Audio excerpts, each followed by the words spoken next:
जमीयतुल उलेमाए हिंद के जिलाध्यक्ष नियुक्त हुए काजी आमिल मोहम्मद अनीस रहमानी। भोपाल से आए हुए मुफ्ती आजम मोहम्मद अहमद खान साहब का सांडा चौराहा रघुगढ़ से मदरसा जामिया इस्लामिया नूरुल उलूम परखेड़ी तक हुआ जोरदार स्वागत। जमीयत उलेमाए हिंद का जिलाध्यक्ष नियुक्त किया गया, जिसमें भोपाल से आए हुए जमीयत उलेमाए हिंद के प्रदेश अध्यक्ष हज़रत मौलाना मुफ्ती मोहम्मद अहमद खान साहब, मुफ्ती आज़म मध्य प्रदेश में तमाम गुना ज़िले के मस्जिदों के इमाम और सदर एवं मदारिस के ज़िम्मेदार हजरात और तमाम उलमा हजरात की रजामंदी से राघोगढ़ शहर काजी आमिर मोहम्मद अनीस रहमानी साहब को जमीयत उलेमाए हिंद ज़िला गुना का दोबारा अध्यक्ष नियुक्त किया गया।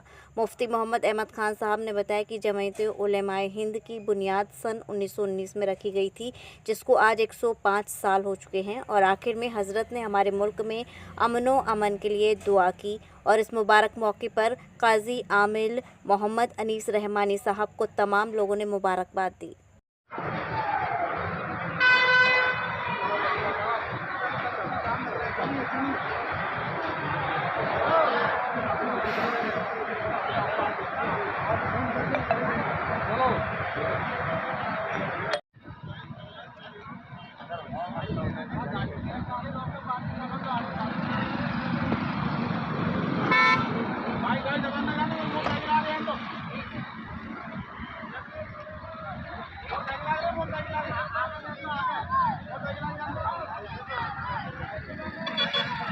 चलो मोहसिन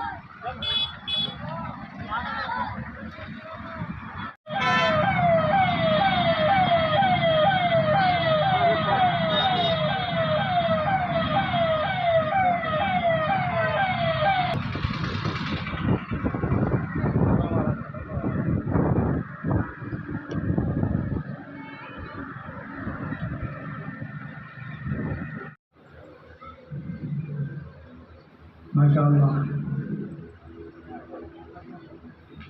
हम लोग साहब सामने से जाए, आप सब साहब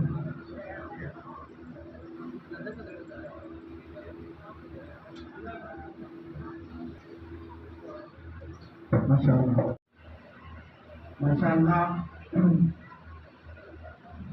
हम सब तमाम उलमा जिले के जफरा मुफ्ती जफर साहब और साहब आरोन के तमाम उलमा समाज के और तमाम इलाके के जिला के उलमा मौजूद है। उनकी मौजूदगी में हज़रत काजी साहब को जमीयत का सदर मुंतखब किया जा रहा है। अल्लाह पाक कबूल फरमाए, उनसे खूब काम दे।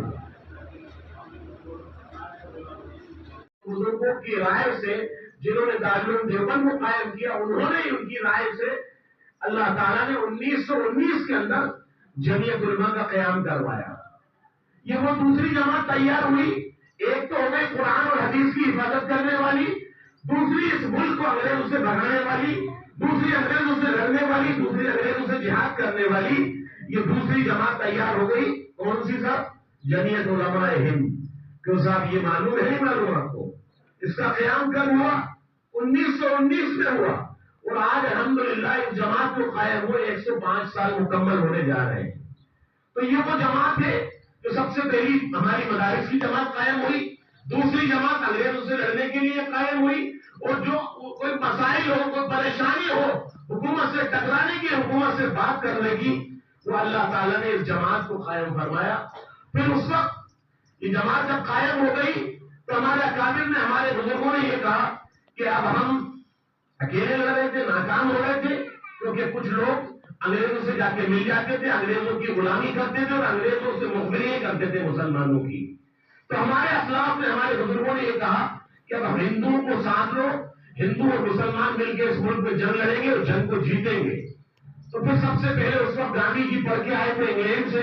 तो गांधी जी से हमारे अकाबिर ने, हमारे बुजुर्गों ने कहा कि गांधी जी आप हमारे साथ आओ, हमारे साथ मिलो और मिल के अंग्रेजों से हम मिल के साथ जंग लड़ेंगे और जंग जीतेंगे।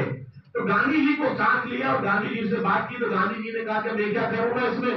उन्होंने कहा आप कुछ मत करो, सिर्फ आप हमारा साथ दो, तो गांधी जी को लिया और दिल्ली की जामा मस्जिद पर बिठाकर, जहां पर हमारा इमाम खुतबा देता है, आपको मालूम है, उस खुतबे की देने की जगह पर गांधी जी को बिठाया और गांधी जी से दिल्ली की जामा मस्जिद पे तकरीर करवाई और गांधी जी से कहा कि गांधी जी आज से ऐलान करो कि हिंदू, मुसलमान, सिख, ईसाई सब मिलकर इस मुल्क पे जंग लड़ेंगे, मुसलमान अकेला जंग नहीं लड़ेगा।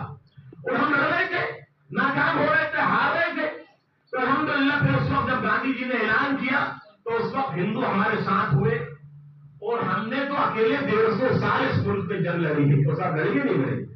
और जब 47 आता है और जब 15 अगस्त 26 जनवरी जब आती है तो कहते हैं साहब किसने इस मुल्क को आजाद करवाया था? हिंदुओं का नाम आता है, हमारे लोगों का एक भी नाम नहीं आता। हमने अकेले इस मुल्क में 150 साल जंग लड़ी।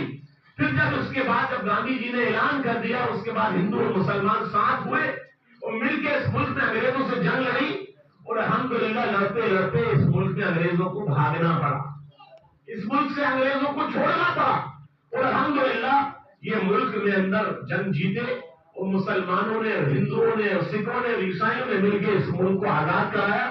तो अल्हम्दुलिल्लाह 1947 में ये मुल्क आजाद हुआ। तो साहब हुआ नहीं हुआ। कृपया हमारे YouTube चैनल को लाइक व सब्सक्राइब करें।